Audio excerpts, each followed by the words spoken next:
London in the England of the 1830s, the decade when Charles Dickens wrote the greatest part of his work, dedicated to children, of whom he remains a great friend through his stories. Dickens tells of the customs of his time, on many pages crowded with interesting personalities and exciting adventures, where children often play a major part. In his work, Dickens captures brotherhood, poetry, and love, values which are beginning to be lost. His great heart, his noble ideas, and the memory of a childhood full of ups and downs inspired him to write beautiful tales of children, such as Oliver, whose intrepid and marvelous journey through life is described in a lively and exciting narrative. I can feel you there in my mind, by your fire when nights are cold. And when I start to feel lonely, I sit and talk with you. You're my only consolation. You help me when life is hard. But one thing you never answered. Why do I long for a home? At the end of each day's long toil, night can break your heart in two. It's a heavy weight upon me, full of pains and misery. So when hunger breaks my spirit and the cold winds bite my flesh, sleeping in dark empty places, dreams descending into torment, yet in spite of all my nightmares, I'll rise up and face them all. I'll fly high as an eagle. I'll cross deserts and the sea. Today you gave me all the answers. No, I have no home of my own. I won't feel alone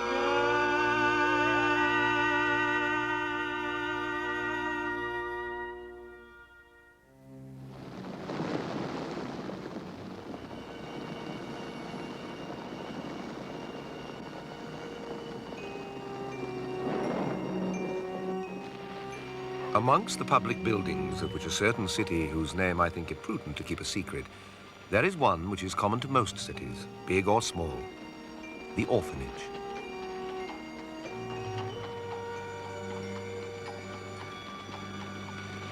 In the orphanage one day there was born the happy or unfortunate mortal, the central character of the true story we are about to tell you.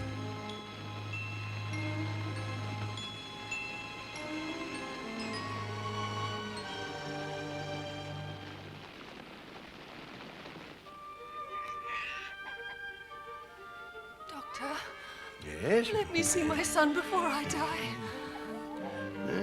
Oh, come now, my dear. That's no way to talk, is it? You have to really want to recover.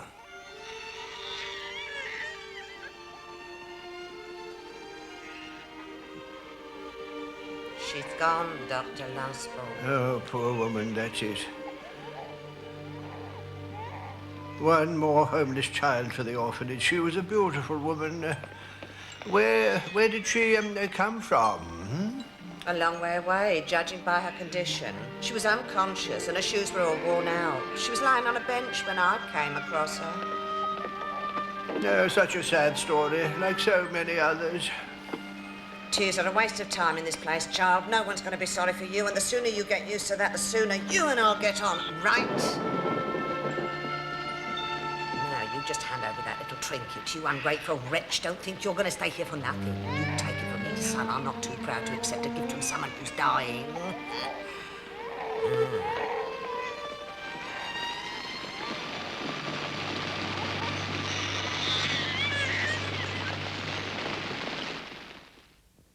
Spring, summer, autumn, and winter of the several years passed by.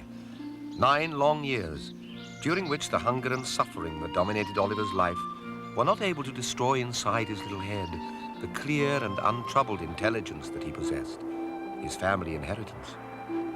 Hunger weakened little Oliver's state of health. The orphanage authorities decided to report this to the parish authorities, who resolved to send the boy to a branch of the orphanage 3 miles away from the city. It was a foundling hospital, which housed various boys. It was under the care of a miserly woman, Mrs. Mann, who did as she wished with the funds, gifts, and food meant for the poor children who shared Oliver's misfortune. The day before his birthday, tired of the food they had to put up with, it happened that... Oh, all we get is rotten soup and a dry crust of bread. Hey, give my bread back. Somebody took mine, so I'll have yours, huh? Give it to me. No, it's mine. Give it to now. me, you thief. Give it to me now. No, I won't give it back to you. Give me that bread or else. No!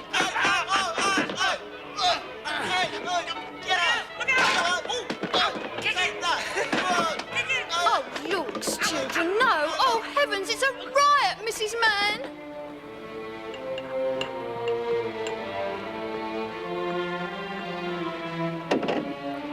Mrs. Mann, the children are fighting over their dinner. Fighting over their dinner? Anyone would think we starved them here.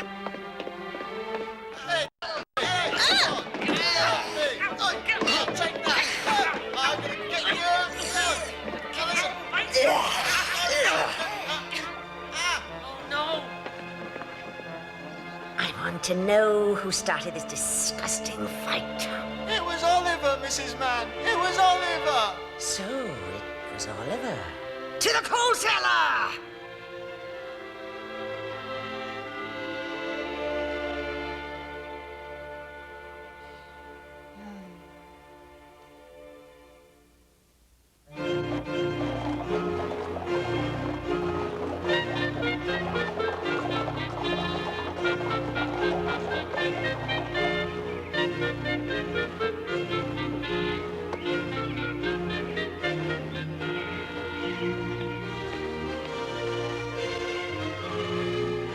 Good heavens, it's Mr. Bumble.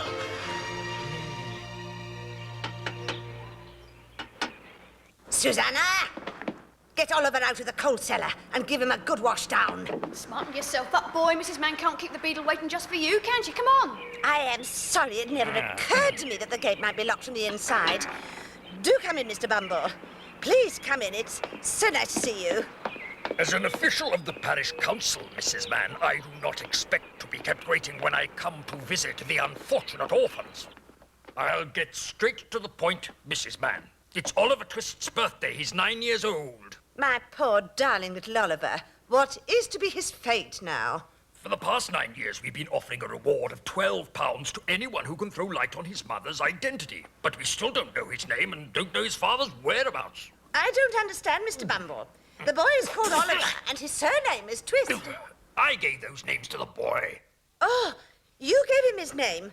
I always give the orphans a name when they Oh, arrive, heavens. and I always keep to strict alphabetical order. The previous one, who came under the letter S, was given the beautiful name of Swable, and then Oliver, who came under T, was called Twist, and next Unwin, then Villicant, and when we get to Z, we'll have to start all over again. You're such a clever man, Mr. Bumble, and you're so good. Oh, yes, sir. Get a move on, you scoundrel. Don't keep Mr. Bumble waiting, will you? Come along, young man. Manners, Oliver. Bow to the gentleman. Oliver, will you come with me when I go? Well, Will I be going with Mrs. Mann? that's not possible. Ah, then I'd be very happy to go with you, sir. Right, that's settled then, isn't it? Let's go, Oliver. Oh, wait a minute, Oliver. Susanna, give the dear boy a piece of bread for his journey. I wouldn't want the poor fellow to be hungry. Certainly, Mrs. Mann. I'd be only too glad to. Here you are, ducks. Here.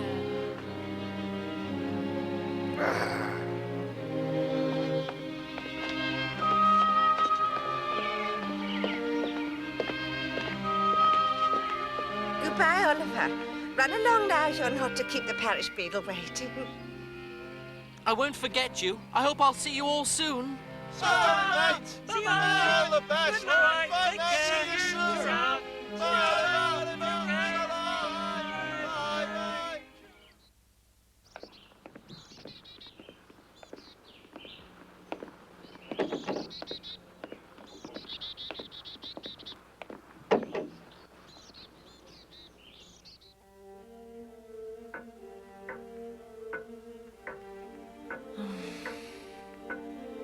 Oh, Look lively, Oliver. The council's meeting tonight and they don't like delays. Come on, the council are insisting that you appear before them.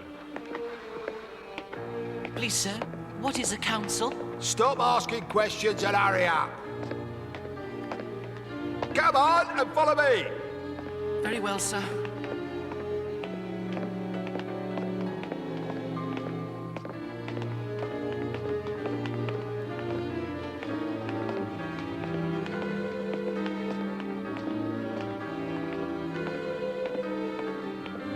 Now, here we are. You go on in. There. No need to be scared.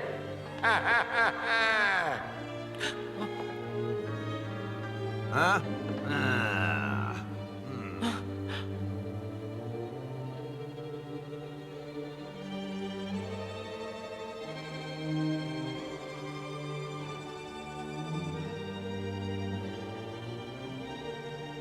Come closer, Oliver.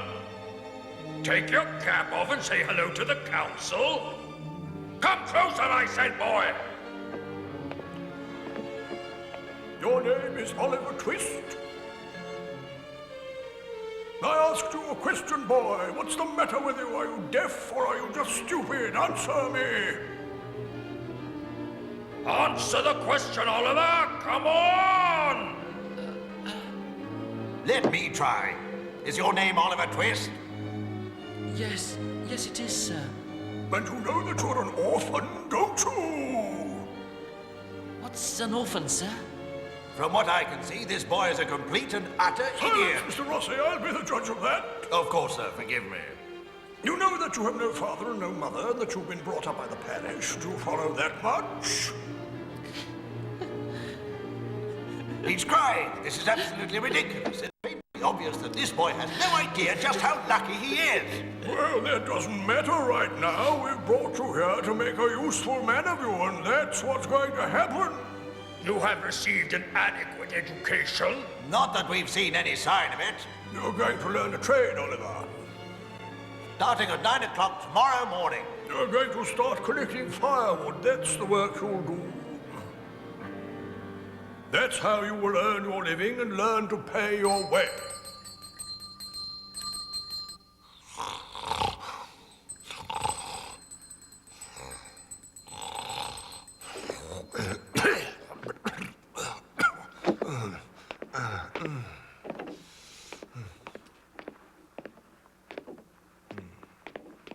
Now, you better get some shut-eye, because tomorrow you've got to get up early to go to work, Oliver. This is your room. It's all yours. I'll see you tomorrow. The room comes with the job. Ha, ha, ha, ha. Poor Oliver. Little did he think, as he slept, of the things going on around him. Not suspecting that the council had that very day passed a resolution that was destined to exercise a great influence on his future.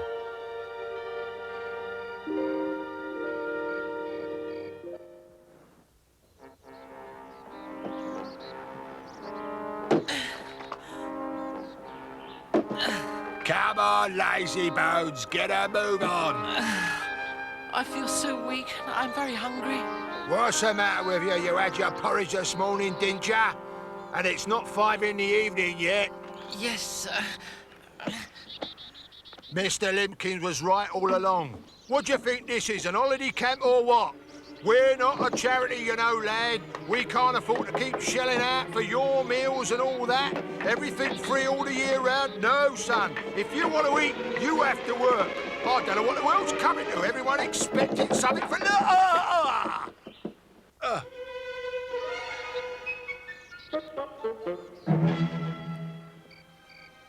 6 months after Oliver's arrival at the orphanage, the new regime was in full swing.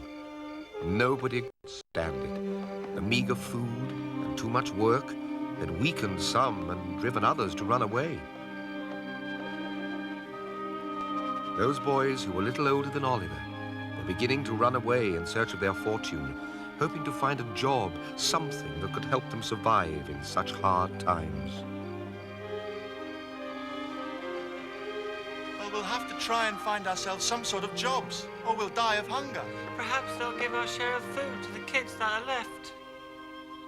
We can't go on like this. One of us is going to have to say something. We're going to have to draw lots. It's not fair. They should share out the food of the ones who ran away. It'll have to be tonight. Yes, at supper time. Whoever draws the short straw will have to ask Cook for an extra helping. What are we going to draw lots with, though? We could use twigs. Oh, with a coin, how about that? A coin? You're joking. None of us has seen a coin in ages. I wouldn't recognise one if I saw one. Hey, look over there. It's Tuck. Yes, and he's got a coin. Stay here, I've got an idea.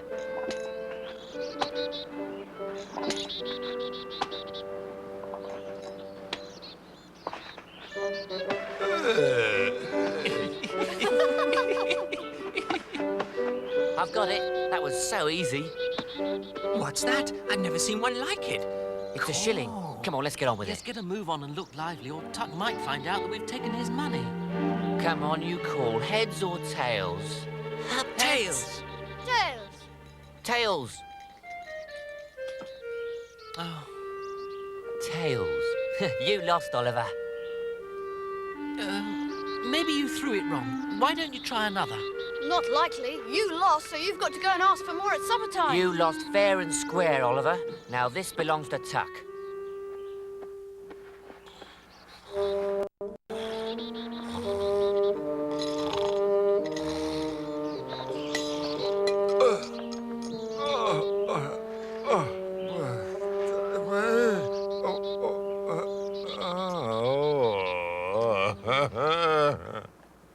Go easy on that ladle, Cook. You're giving them far too much grub. There's hardly enough to cover the bottom of the bowl. Things are never going to get any And better. I'm still hungry.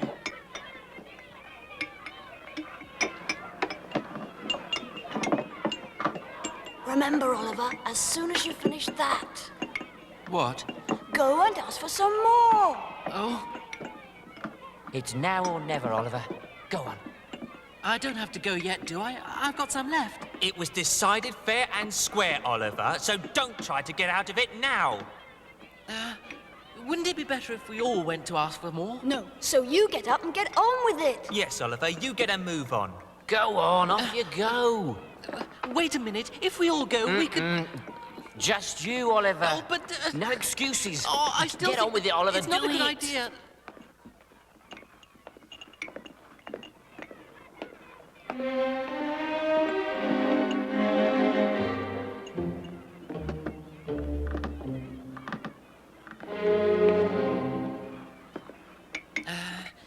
Excuse me, cook, sir. May I please have some more? What did you say, boy? I asked you if I could have just a little more. You ungrateful little gutter snipe. What's going on? He asked for more, Tuck. I could hardly believe my ears. How dare you even think of such a thing? It's unheard of. I'm sorry, sir, but we're all so hungry. And You wait till I get my hands on you. I'm taking you to the council. No, not the council. No. Well done, Oliver. Well Nice one, Oliver. That showed them. Go on, Oliver, run! Oliver, run!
You'll pay dearly for this, you will, son. Let's go and see what the council have to say about this. No. Forgive me, Mr. Limpkins, if I'm interrupting you. Mr. Tuck, the council is in the middle of a very serious discussion on what is the reason for this untimely intrusion. As much as it grieves me to be the one to have to lay this before you... Get on with it, Tuck. Oliver Twist asked for more, Your Honour. What? I don't believe it. Ungrateful wretch, what could you have been thinking of? Are you absolutely sure that's what the boy said, Mr. Tuck? Yes, sir. The impertinent scoundrel! I've never heard the like of it before. Are you saying that he asked for more after he had received and eaten the portion prescribed by the rules and regulations? Yes, sir, that's it exactly. Is it possible that Oliver could have done such a thing? It's perfectly clear that he did do it. He must be punished severely, Your Honour. To the dungeon with the lad. No, he deserves worse. He shall be expelled from the poorhouse. Yes, throw him out on the streets! Throw the lad out of here!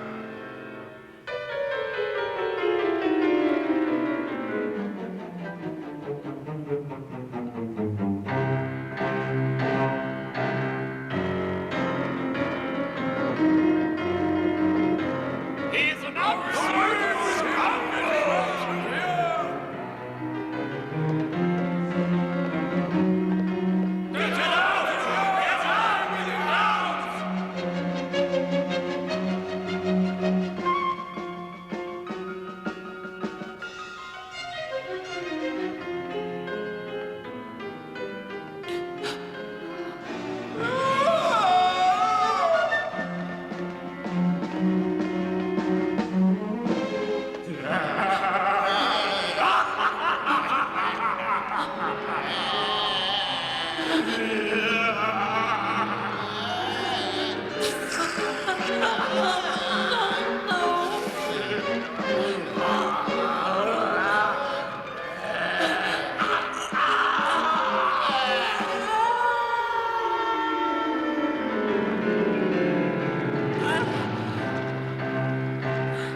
You're to stay here till we chuck you out.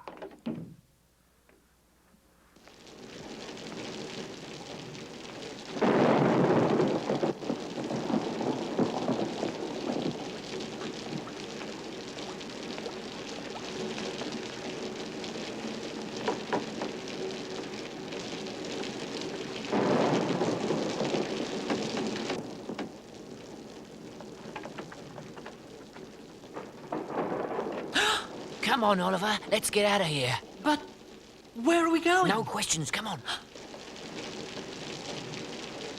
Hurry up, Oliver. Get a move on.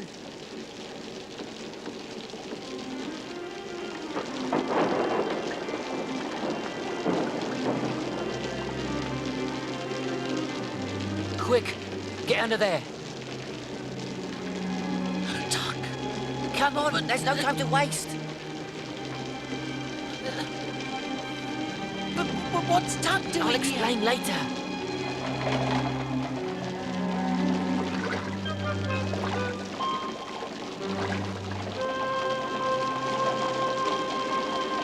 Tuck said, if you want to get out of here and earn some money, come with me tonight. Then you'll understand how much better anything is than staying in this horrible place. And especially if you can earn yourselves a few bob. It's got to be worth a try, Oliver.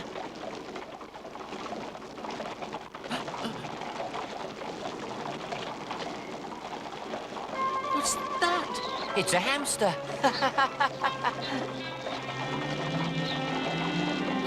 What on earth is a hamster? It's a sort of field mouse, a bit stupid and a nuisance. Perhaps he's an orphan like us. Perhaps he hasn't got anyone. Sweet. Hey, we're stopping.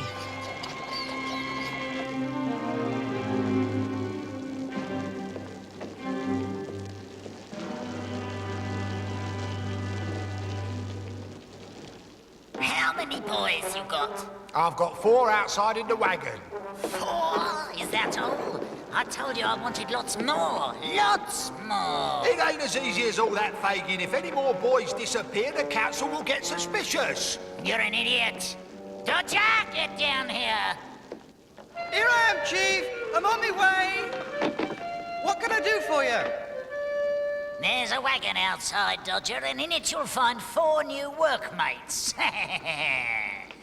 Get 'em in. Yes, sir, General. Right away. I've told you, Dodger, don't call me General. Ah! I've really got to go, Fagin. There you are. Now get out of here. Oh, my hand. Ow! Here are the new troops, Fagin. What do you think?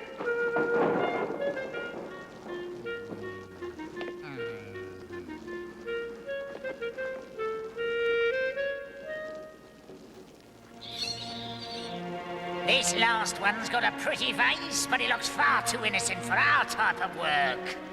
Tell Tuck he can have this one back. Hang on a mo, Chief. Think about it. That innocent is a godsend. He'll make a terrific thief. Brilliant, because no one will ever suspect him, will they? Yes. Good thinking, Dodger. Ace? Thief? No. Shh, Oliver. All right. Go on, get on with it then. The sooner you learn them, Dodger, the sooner they can get to work, right? At your command, General. Ah, Dodger, what have I said? I'm sorry, Fagin. I didn't mean nothing. Honest. I'm sorry. Sorry. Ah, get out! Your word is our command, General.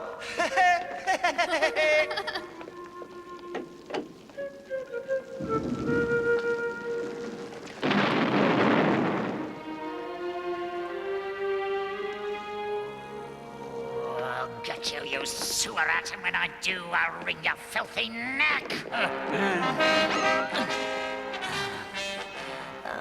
Oh, Bill, it's you. What a pleasure. How nice to see you. Forget it, Fagin. You can't stand the sight of me. Listen, you old fraud. I need some boys, and I need them now. Of course, Bill. I just happen to have taken delivery of 4 new pickpockets. One special. He's got this real innocent face. I think he'll make a wonderful thief because no one will ever suspect him. That is good news, Fagin. We'll start work tomorrow morning.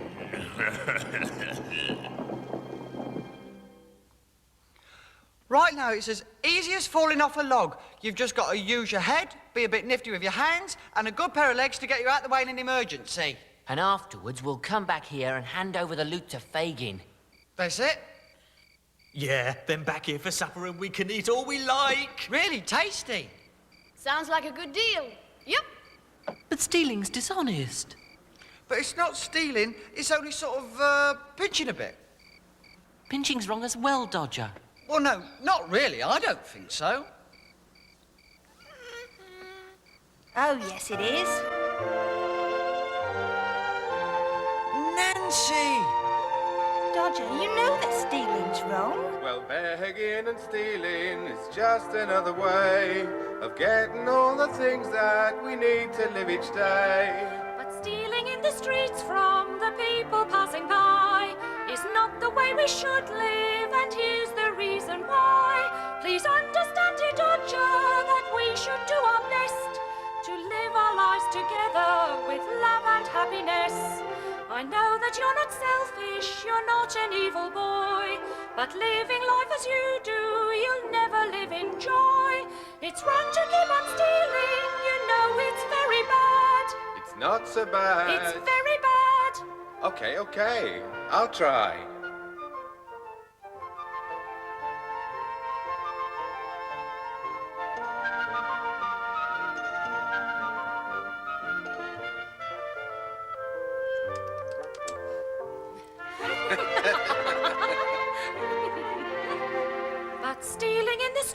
from the people passing by is not the way we should live, and here's the reason why. Please understand, dear Dodger, that we should do our best to live our lives together with love and happiness. I know that you're not selfish, you're not an evil boy, but living life as you do, you'll never live in joy. It's wrong to keep on stealing, you know it's very bad. It's not so bad. It's very bad. Okay, I'll try. Stealing is deceitful, stealing's very bad. And if you keep stealing, Dodger, you'll end up very sad. It's not so bad. Very bad. Okay, I'll try. And though we have no houses, the world will be our home.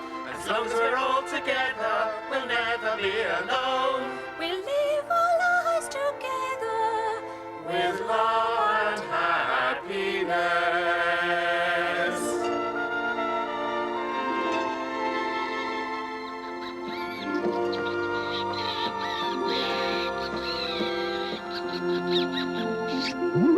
I've got to go. You look out for yourself, boys. Can't you stay and talk to us a bit longer? And what do they call you, then? Oliver. Nice to meet you, Oliver. I'll expect we'll see a lot of each other. Dodger will tell you. I think you'll like it here, as long as you do as you're told. I'll come back and see you all soon. And whatever you do, don't forget that Bill's dangerous. Who is this Bill, Dodger? Bill Sachs is the real leader of the gang, and what's more, he's one of the most frightening men I've ever known.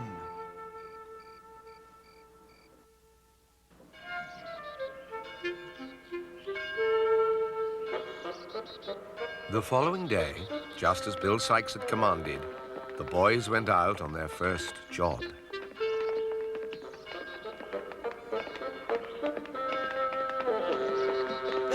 Hold it!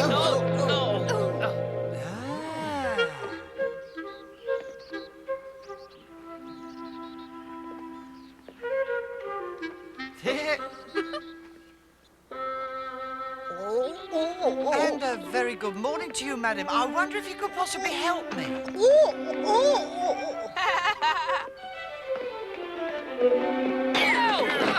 Oh, my handbag!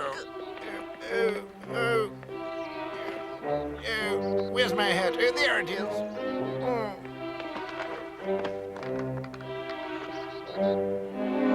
You bag snatcher! Run, Oliver! Police! Police! I've caught the thief! Come quickly! Oh! No, he's the thief, not me. Police! Police! Hello. What's that to get in? Oh, officer, thank goodness you've come. This man stole my handbag. No, it's not true. This boy is the thief, and what's more, I was assaulted by this lady. Oh, trying to force the blame onto this innocent boy, you evil man. Oh, you scoundrel. How could you say such a thing, blaming the poor little angel, the poor innocent? Officer, it's obvious this lady is deranged. I tell you, it was this boy. He's the one... Don't you shout at me! Oh, it's a monster. Oh! Excuse me, officer. I witnessed the crime. There were several boys involved in this attempted robbery. The others ran away. I'll assume responsibility for this lad if you will allow me to. Very well, sort out Effie with that, and I'll sort these two out.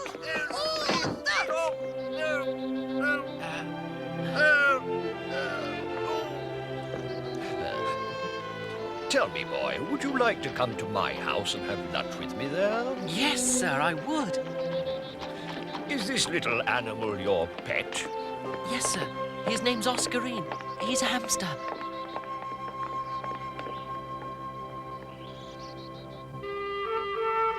Tell me about yourself, Oliver.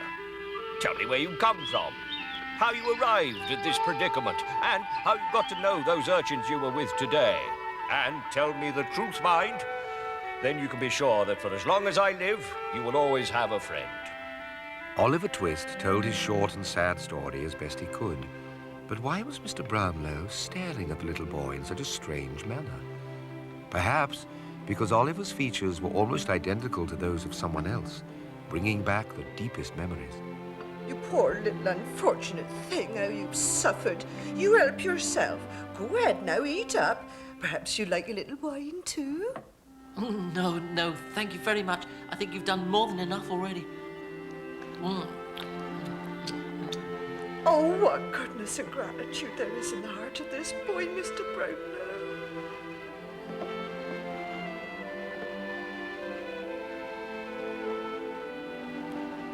What is it, Oliver? Do you like pictures? Well, I've only seen a few, but I don't think I've ever seen such a beautiful woman. Her face is really lovely, and yet she looks sad somehow. I feel that she's looking at me. No one but me. It's making my heart beat faster. Goodness, what are you saying, Oliver? I think you're excited and tired, that's all. What you need is a rest, a good sleep. You have a great heart, Oliver, and I think we're going to be the best of friends, you and I. Tell me, boy, would you like to come and live here in my house? Oh. I would. Oh, yes, I'd love to.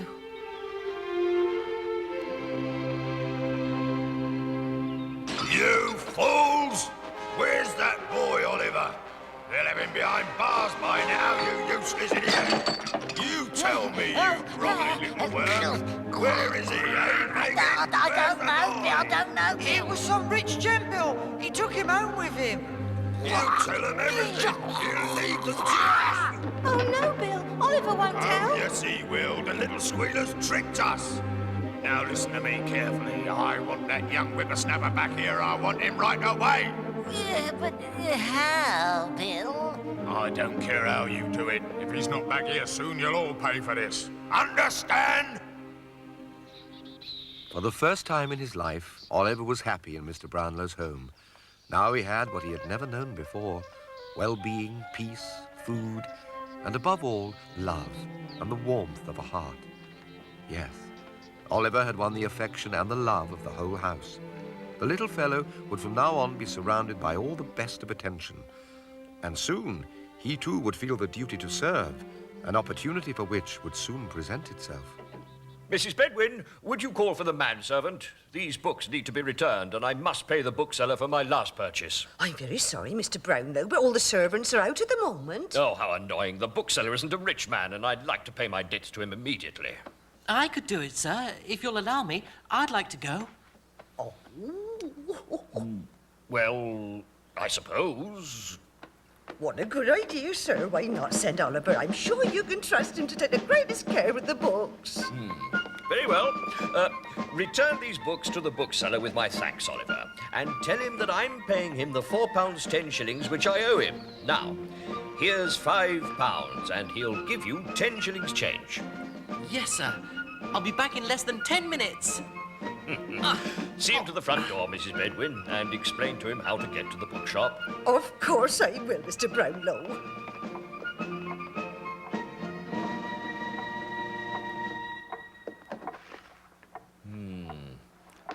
Do you think he'll come back, Mrs. Bedwin? I've no doubt at all, Mr. Brownlow. I've seen so much ingratitude from the people I've tried to help that sometimes I can't help wondering. But no, I'm sure that Oliver wouldn't let me down. And don't forget, this isn't just anyone you're talking about trusting, Mr. Brownlow. This time you're talking about our Oliver.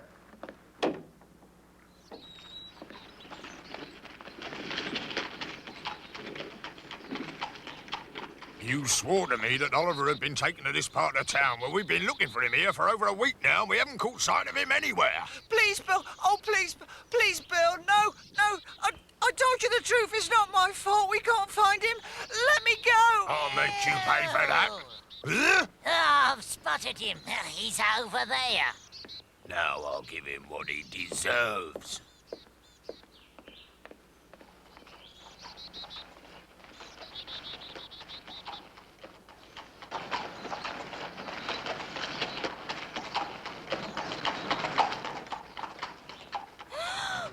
Run, Oliver! Oliver, run!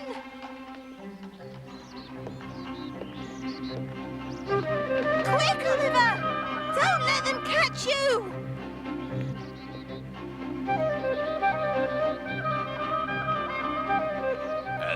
Oliver. How nice to see you. Well, now, look at the fine clothes they've dressed my little Oliver in. Oh, looks a treat, doesn't he, Bill? Give me that money, you grasping old miser. Let's get out of here before anyone sees us. Oh, poor Oliver.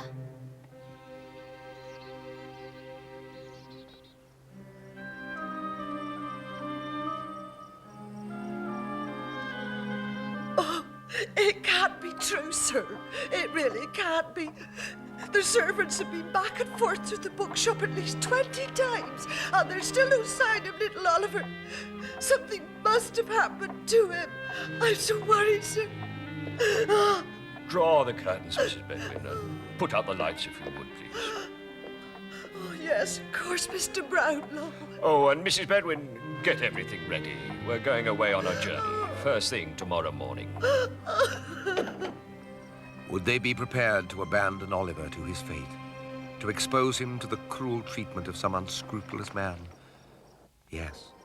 Unfortunately, that was what was going to happen. If it wasn't for the decision of the authorities that meant that something unusual was going to happen that night.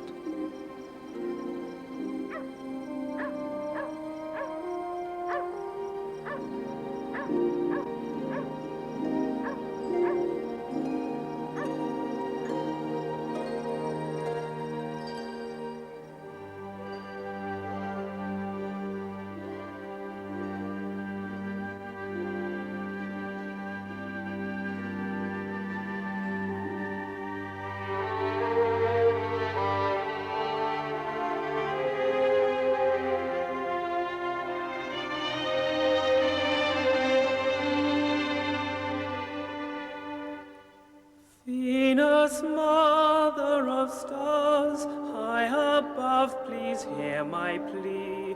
I can see you and hear you, though you can't hear me. Though I know that we're living 1,000 miles apart, in my dreams I can tell you what lies within my heart. If I lean closer to you, then I can take your hand. If I tell you the truth, then I know you'll understand.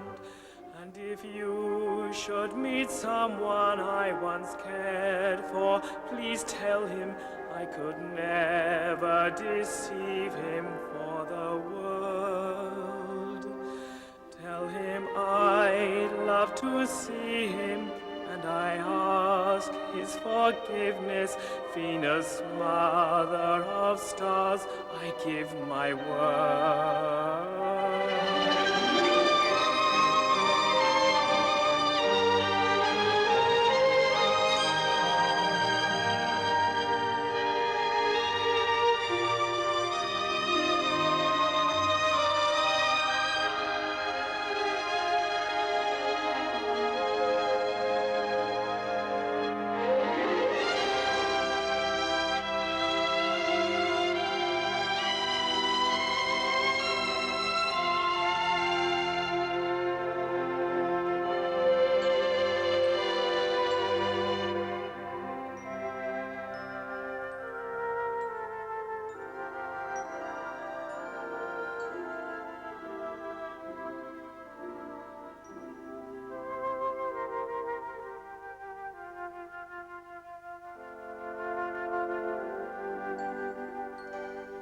I remember a time and the games we used to play. Someone warm, someone good, but it feels so far away.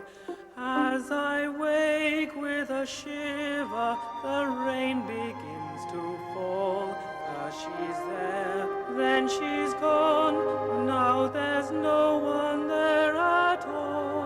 I can see your reflection dissolving in the rain. Here I am yours, I will be with you again.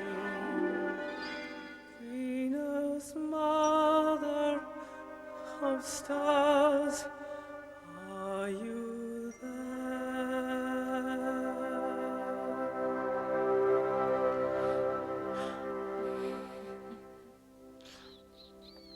Oscarine. Oh, I knew you wouldn't abandon me.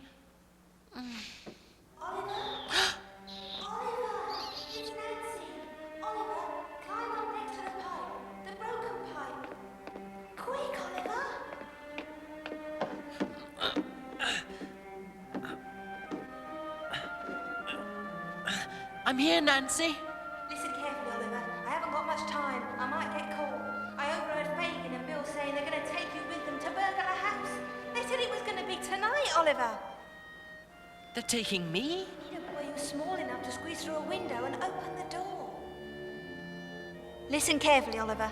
I know what you must be thinking, but I'm your friend, and I've done everything I can to help you. Whatever happens, please be careful. I don't know when there'll be another chance for you to try and escape, but it won't be tonight, I'm afraid.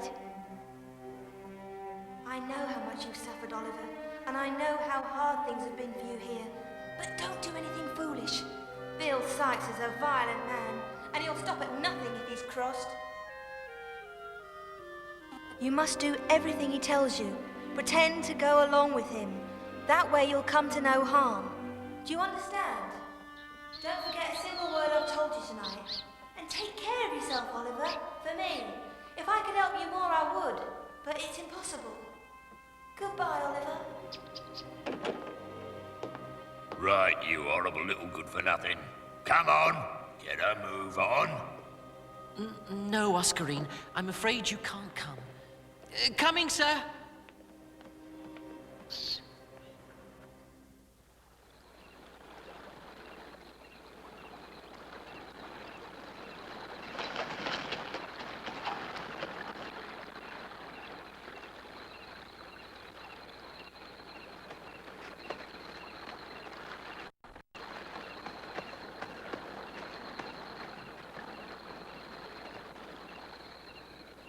Here we are.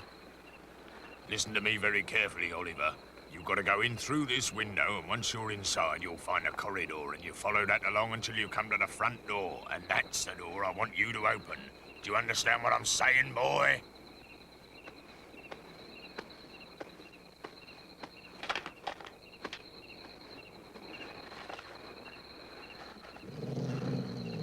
Fagin, you come with me and we'll wait for him by the front door. Come on. Aye?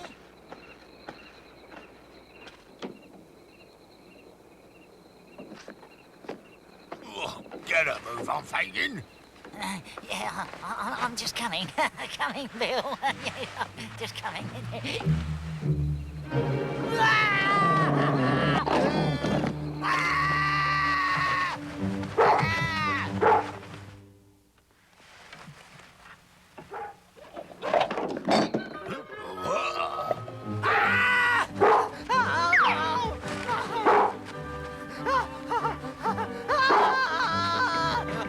What's going on? What was that?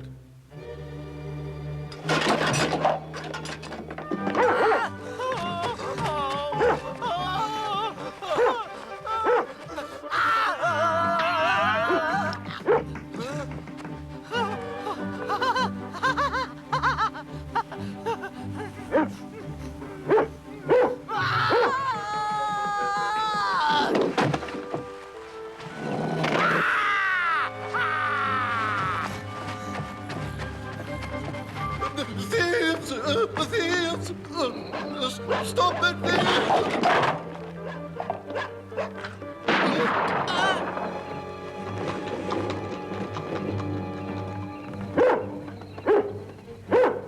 I got him! Hurrah! I've shot the thief! Oh!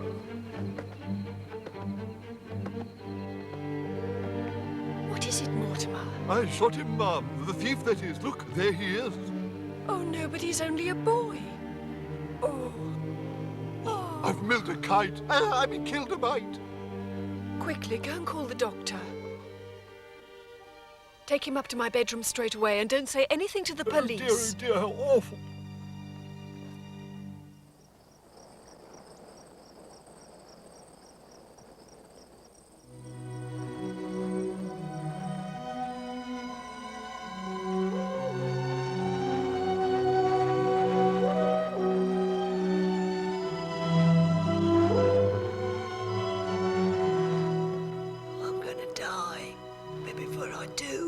must tell you something.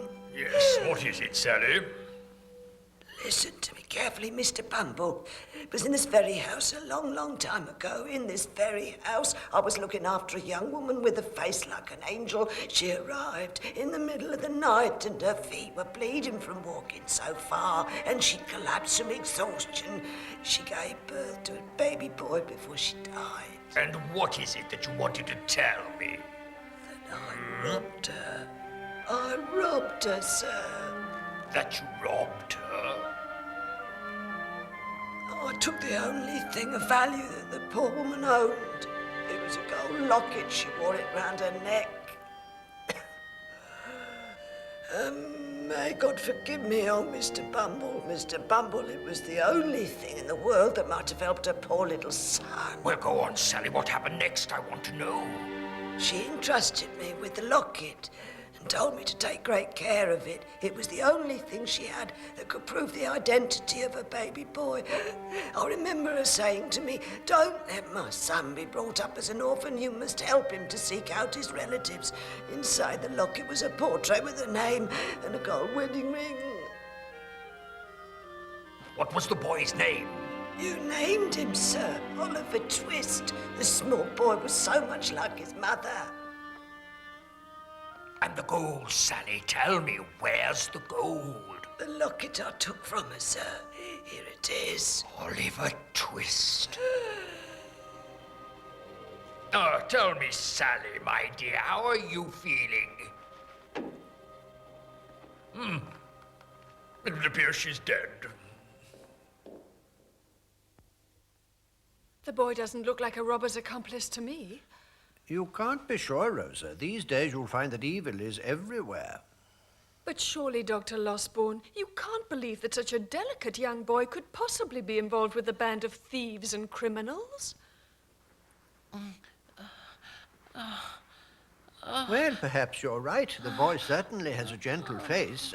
Anyway, the wound is only superficial, Rosa, and as soon as he recovers, we'll be able to hear his side of the story. Thank you, Dr. Losborn. I shall look after this unfortunate creature myself and make sure that he recovers completely.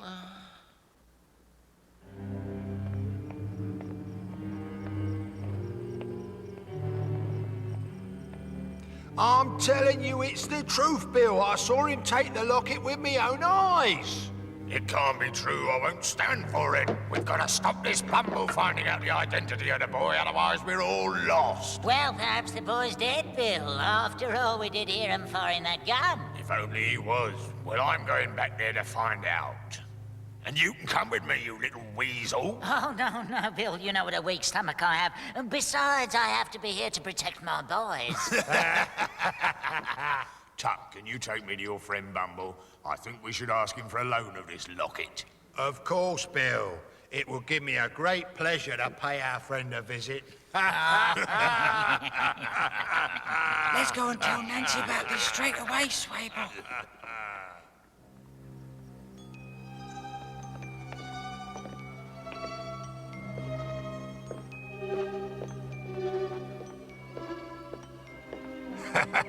Bill, it's him! It's Bumble!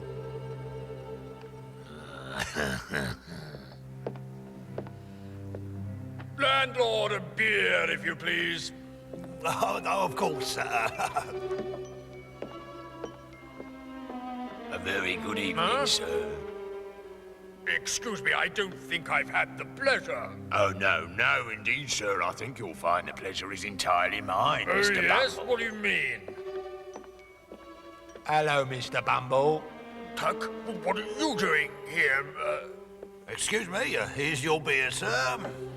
Thank you. Bring the gentleman a bowl of soup, landlord. A bowl of soup? One bowl of soup, right away, sir. Now, don't be alarmed, Mr. Bumble. We have a favour to ask you. What we want is a certain little gold trinket that you have in your possession. Indeed, sir. I have no idea to what you are referring. I'm afraid you must be mistaken. Perhaps you didn't quite catch what I was saying. I'll try and put it a little more clearly. But I've told you... Your soup, sir. Just a minute, Bill. Why don't we wait until the gentleman has tasted his soup? After all, I'm sure he must be very hungry. Oh, yes, of course.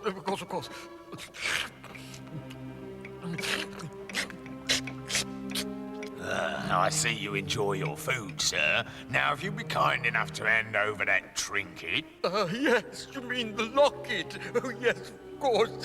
Here it How is. obliging of you, my dear sir. I knew you wouldn't disappoint us. Landlord, another bowl of soup for the gentleman, and bring him the bill. He'd like to settle up.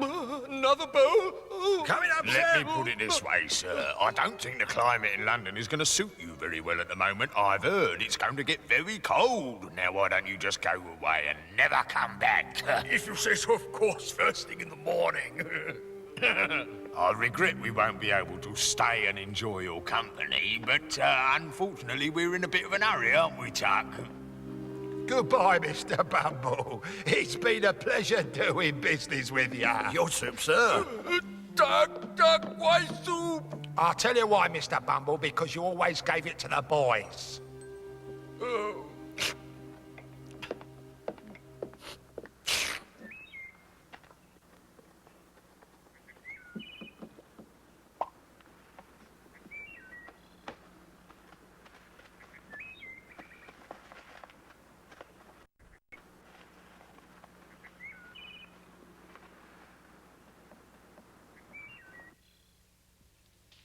The doctor and I are very pleased with you, Oliver. The professor tells us that you've made great progress with your studies. Does he really, Miss Rosa? He certainly does, Oliver. But the most important thing is that you're feeling well again. I'm so relieved we were able to save you from the cruel circumstances you were telling us about. It makes me very happy. If only I hadn't been quite so ungrateful to Mr. Brownlow. But you weren't ungrateful. You were merely the victim of certain ruffians. We could visit Mr. Brownlow if that's what you wish, Oliver. Oh, yes, please, Miss Rosa. I'd like that more than anything. Very well, Oliver. Tell Mortimer to get the carriage ready. We're going to visit Mr. Brownlow. Come on, Mac, come on. Let's go and tell Mortimer about the carriage. And wrap up well, Oliver. It's started to snow outside. Yes, I will, Miss Rosa.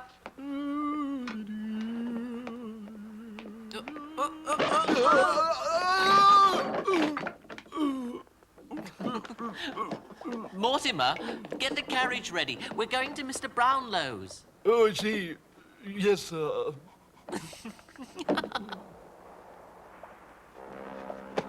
Are you ready, Oliver? Yes, Miss Rosa. We're just waiting for the doctor. Here I am. I can see you're both in a hurry to get there, eh? Goodbye. What is it, Mac? Mac, come here, boy.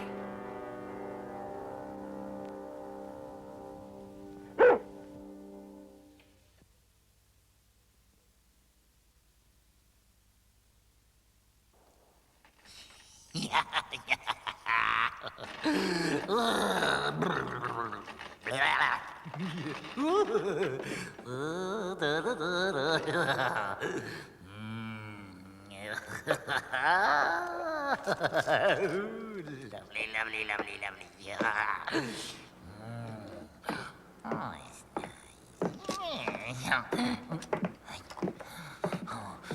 it's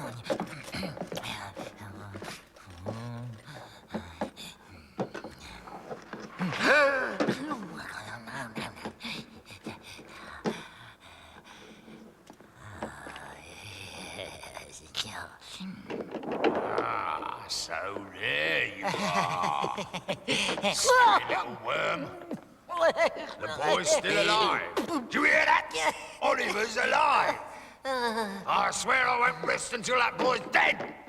I'll see him 6 feet under.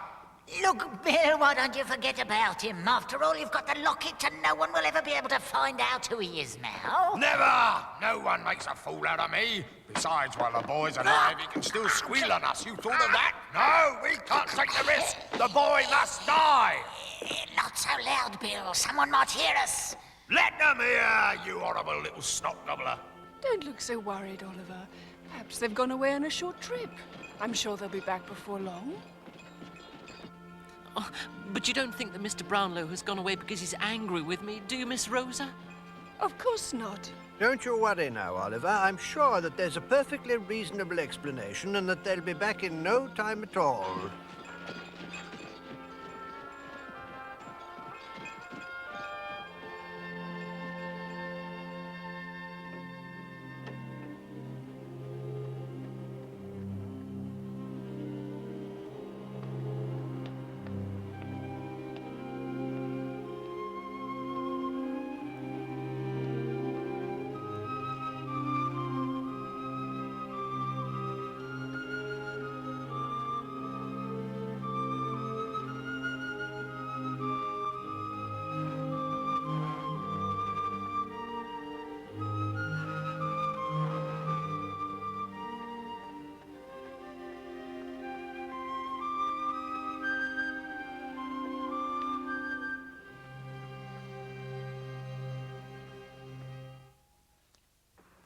Right, lads, it's time for action and no mistake. We've got to get hold of that gold locket.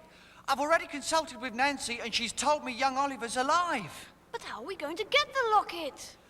Listen, Bill's got it, and right now he's sleeping off too much beer.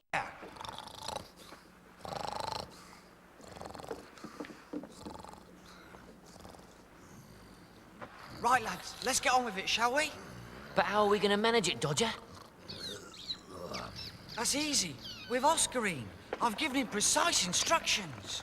Are you sure he can do it, Dodger? Come on, Swable. Don't you trust me?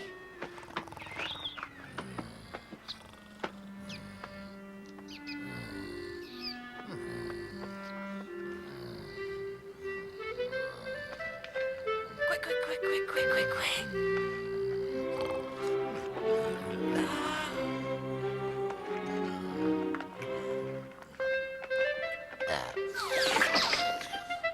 Oh,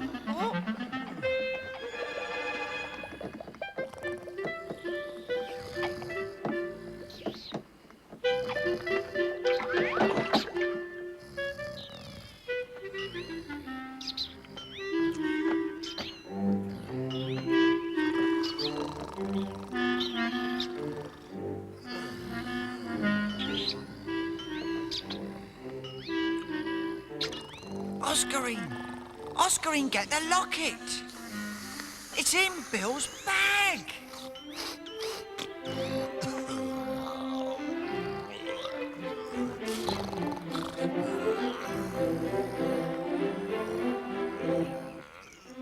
Oh no, he's gonna wake him up!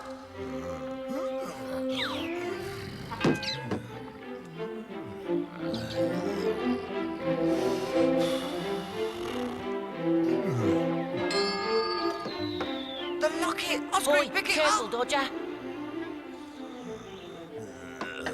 Please, Oscarine, hurry up. Shh, shh, shh, oh, shh.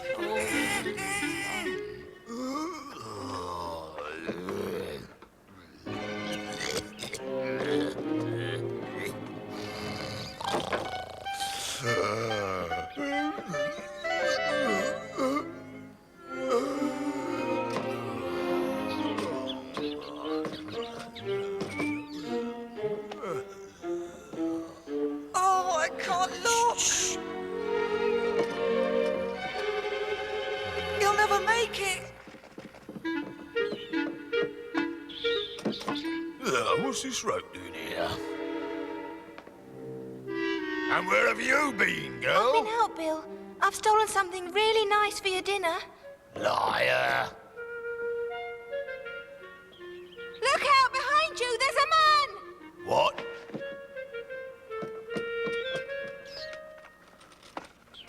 What do you think you're playing at? I'll teach you a lesson, eh? What's this rope doing here? Oh no! Oh, you snivelling little toad, what do you think you're playing at? And you, Nancy, I'm not letting either of you out of my sight, not for a moment.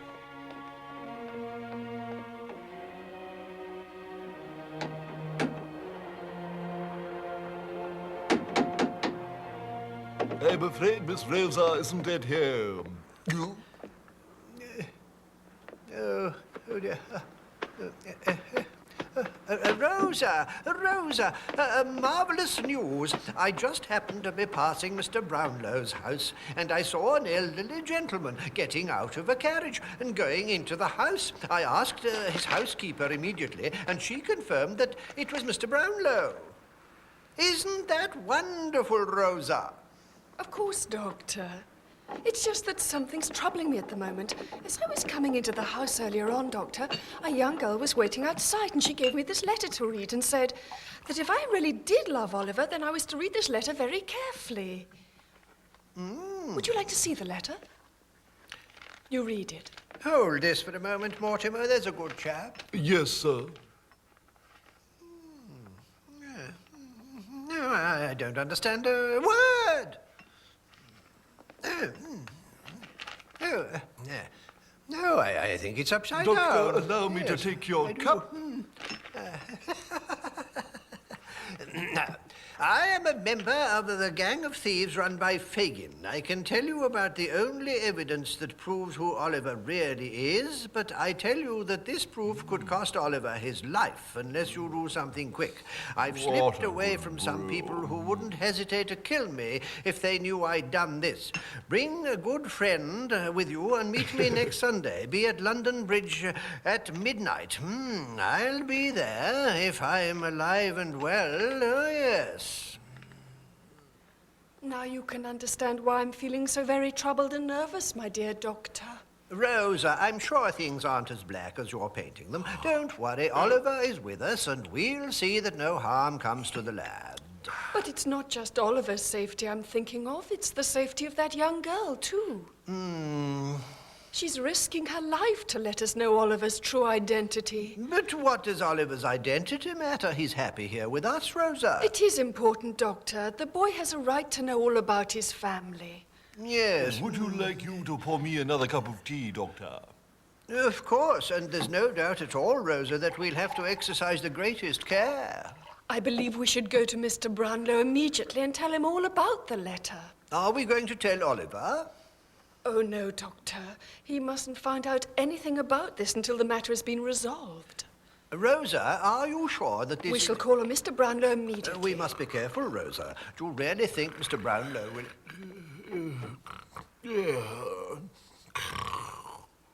Allow me to reassure you that I am greatly pleased by your visit, and you must believe me when I say that I sincerely regret having acted in such a hasty and ill-thought-out manner. It was only natural that you should react in that way, Mr. Brownlow, assuming that Oliver had regressed to his former way of life. With regard to this letter and all its implications, I tend to agree with you. Oliver should know nothing of this, not until the whole thing has been resolved. Yes, my thoughts exactly. And if you will permit me, Rosa, I would be grateful if you'd allow me to accompany you on Sunday night. Oh, I'd be very happy if you would, Mr. Brownlow. I'm extremely grateful to you.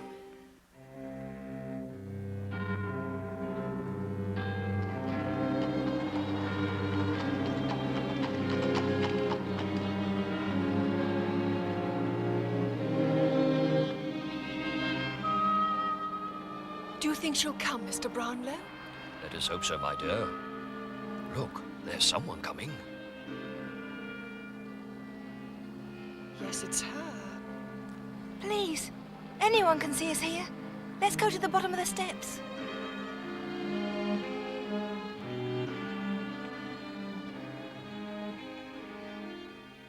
My dear, this is Mr. Brownlow. Yes, I know who you are, sir. And I know how much you've been trying to do for Oliver and all.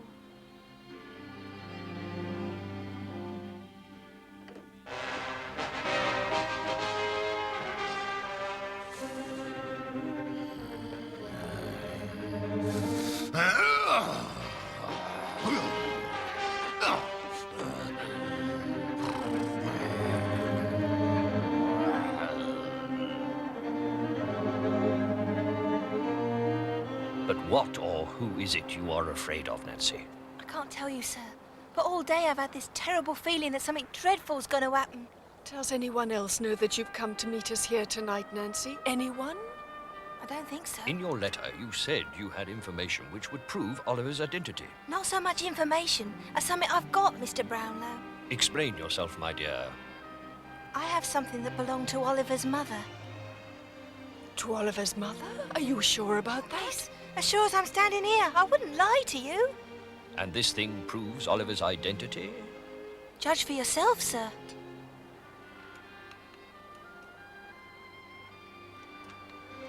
Ah. Good heavens. Is something the matter, Mr. Brownlow? No, it's nothing, Rosa. Tell us, Nancy, how can we help you? There's no way you can, sir. No one can do anything for me. But there must be something. No, there's nothing. You must get away from here as fast as you can. Oh, take good care of Oliver.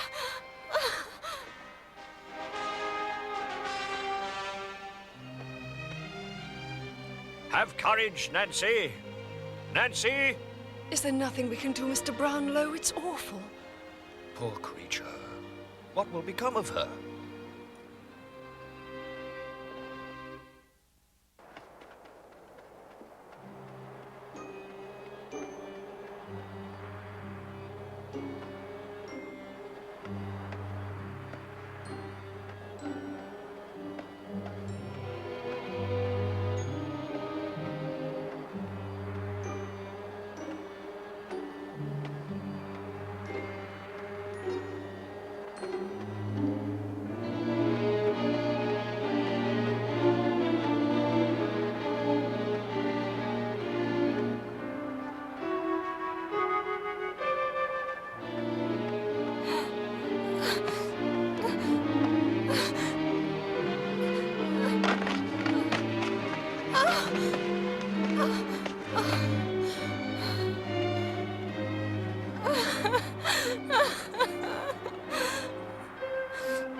You horrible girl, Nancy, you betrayed me. Oh, no, Bill! Forgive me! Nobody does that. No one betrays Bill Silencer. Nancy! Nancy! Nancy, where are you? Nancy! Nancy! Nancy! Nancy! Nancy! Oh, no. Nancy! Nancy! No. No. No, it's not, is it? You'll pay for this, Bill Sykes!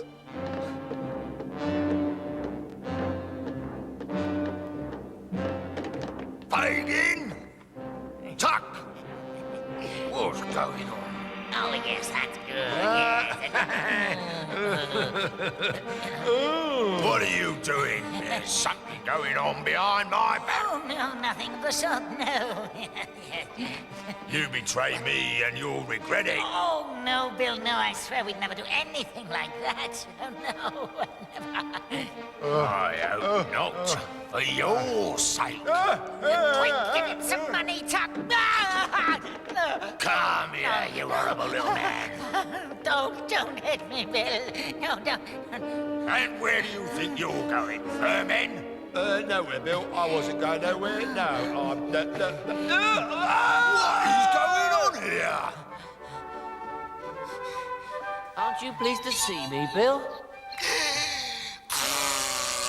You'll be sorry for that, you good for nothing.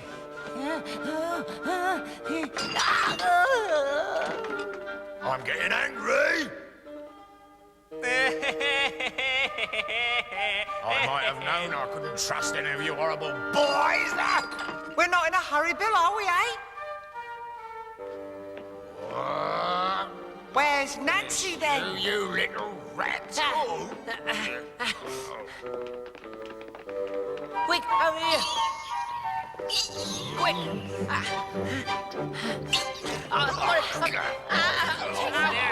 Quick, run!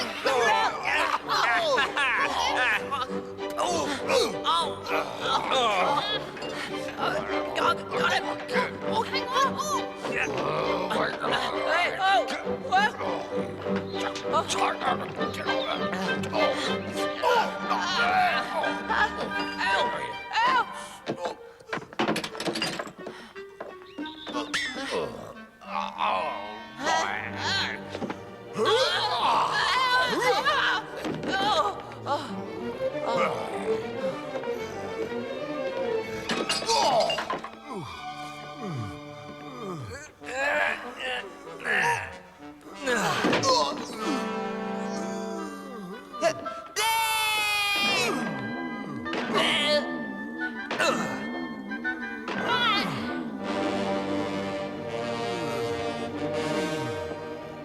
Swable, the rope, quick!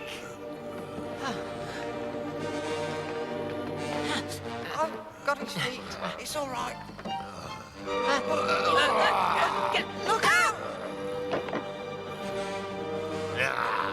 No, please don't. Say your prayers, Dodger. You're going to hell.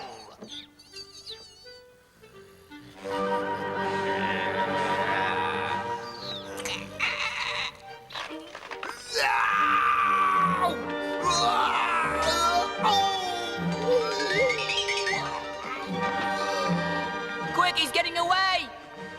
Oh! You'll never catch Bill Sykes.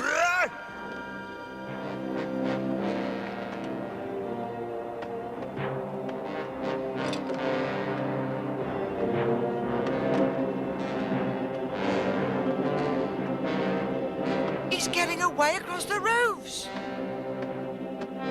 There! Look down there, Dodger! Oh, look at him up there. Who's that? What's he up to? What's he doing up You there? reckon he's going to fall?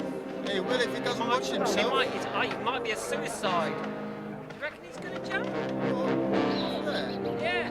Well, I don't know what's going on. I've only just got here.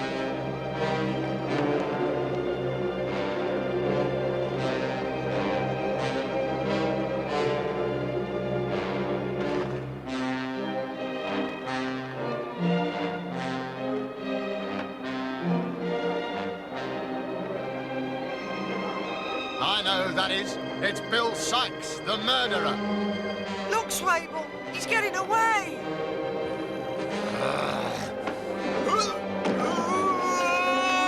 He's falling.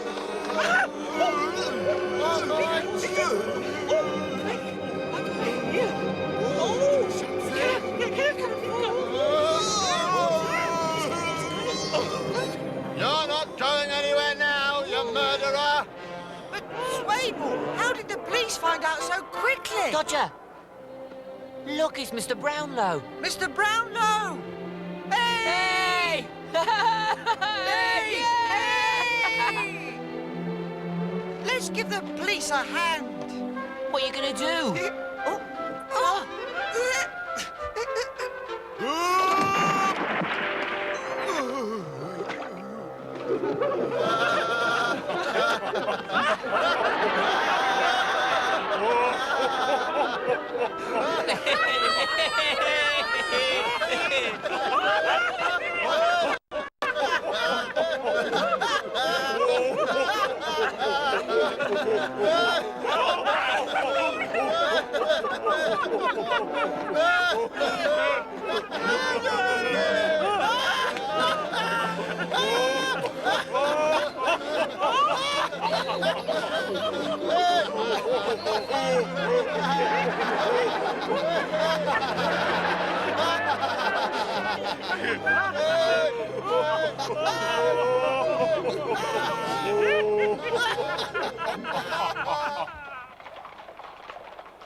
do you feel now that everything is over, Oliver?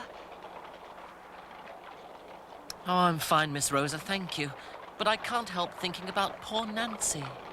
You really mustn't torment yourself with that, Oliver. Do you think Mr. Brownlow will come back one day? There's no need for sadness, Oliver. After all, it's Christmas Day, my boy. I know, but I don't even know where we're going. Don't be impatient, Oliver. You'll soon find out. Oh, look, Oliver. I think you know that gentleman over there. Do I?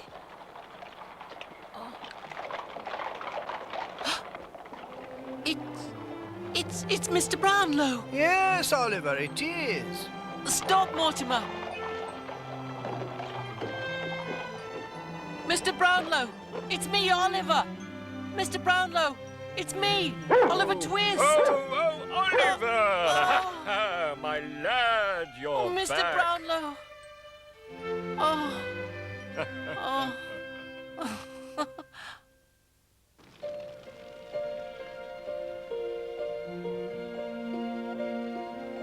Well, my dear boy, the time has come to tell you and all our dear friends here something very important.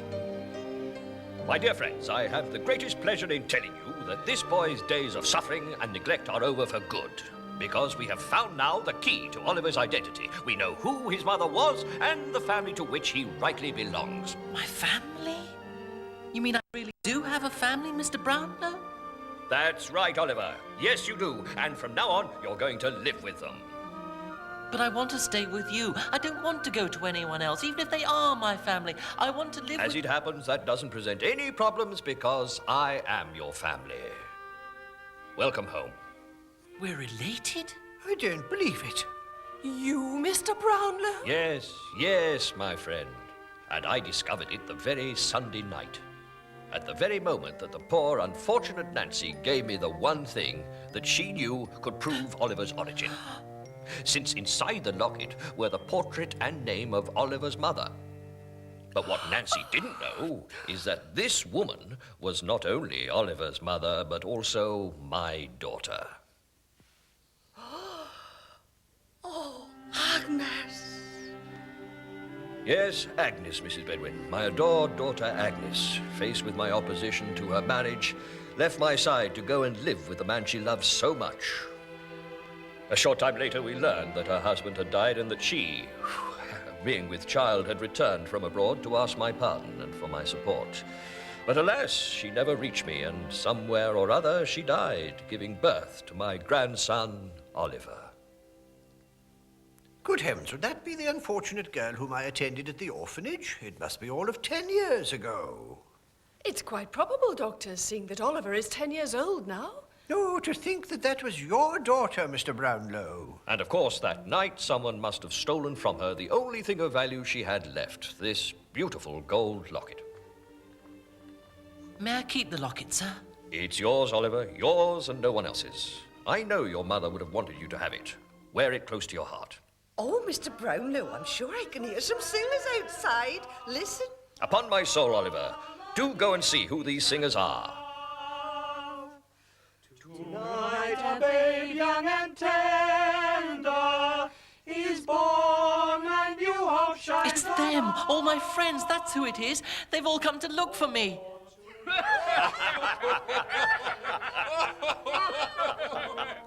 Oliver! Dodger, Swable! Oh. Oliver, it's good to see you again. Michelle, Billy Kent, it's so good to see you both. Oliver, there's someone else who came along with us who I think would like to say hello. Nancy. It's Nancy. Oh, Nancy.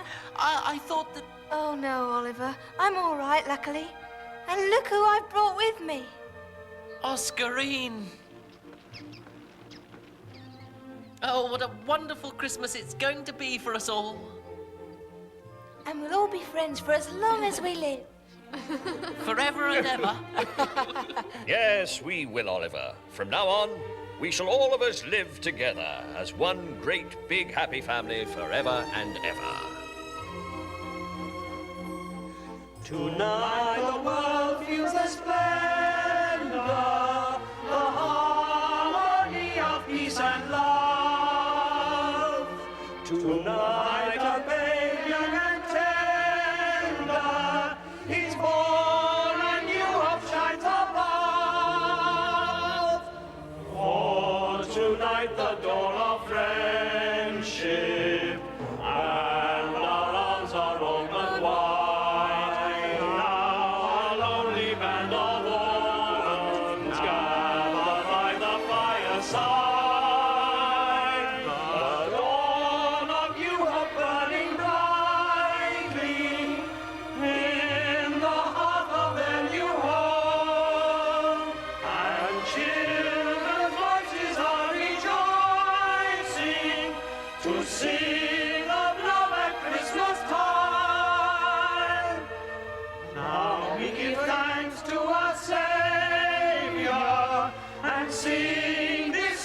once we were lost and forsaken,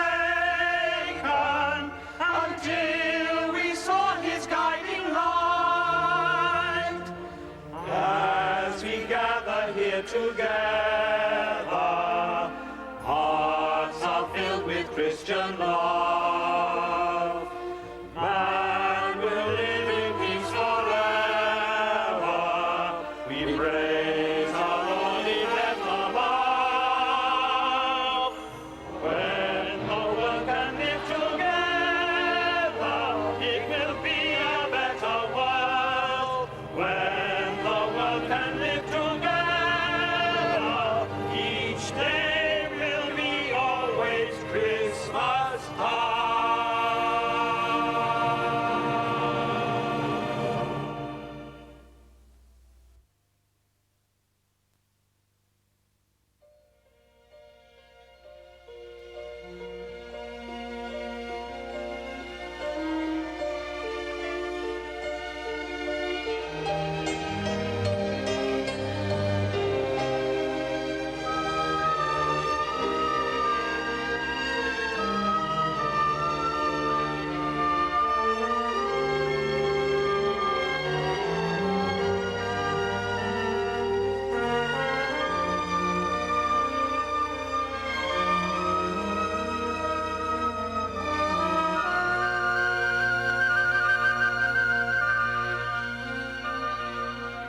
I can feel you there in my mind, by your fire when nights are cold. And when I start to feel lonely, I sit and talk with you. You're my only consolation. You help me when life is hard. But one thing you never answered: why do I long for a home? At the end of each day's long toil, night can break your heart in two. It's a heavy weight upon me, full of pains and misery. So when hunger breaks my spirit, and the cold winds bite my flesh, sleeping in dark empty places, dreams descending into torment. Yet in spite of all my nightmares, I'll rise up and face them all. I'll fly high as an eagle. I'll cross deserts and the sea. Today you gave me all the